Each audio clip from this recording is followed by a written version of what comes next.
for other kinds of entrepreneurs, they're looking at different products they're developing or the brand that they're developing. Like, how do I make buzz around this? And how does that work in music? How does that work for you? I think it goes back to being unique. And the world isn't going to get any less noisy. It's only going to get more noisy. So first off, are you ready to make that noise? Because if I go make a lot of noise about an artist, are they ready to handle that noise? Because you're only going to give that artist one chance. You're going to click through and go, ooh, this is good. Or, ooh, this is bad, I'm never coming back again.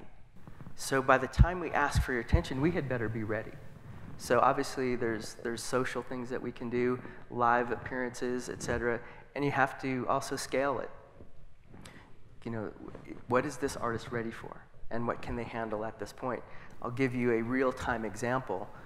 We have an artist, great Southern country rock badass artist named Brantley Gilbert, whose album came out yesterday. And this guy is predominantly under the radar of mainstream media on purpose. He'd been building out his live performances around the Southeast for several years. He had put out 2 independent records. And by the time he hit my radar, his second independent record was out. Went to see him, and it's an A&R person's dream.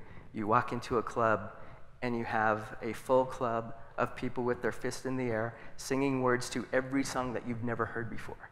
And you just go, I'm out. I want to be in. There's a party going on that I wasn't even invited to, and look at all these people. This is so turned on. So Brantley is going to sell well over 100,000 units this week. And that's a good chance that most of you have never even heard of him. Well, you're going to hear about him next week because he's going blow for blow with Coldplay for the first week in the most sales. Coldplay will probably win, but they didn't even see us coming. Well, we've established and engaged an entirely different type of communication with his fan base. The reality is, not to shoot low, but I only need 1%. If I can get 1% of the population to love Brantley Gilbert, I'm going to do over 3 million albums.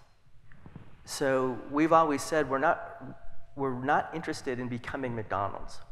I'm never going to have billions served.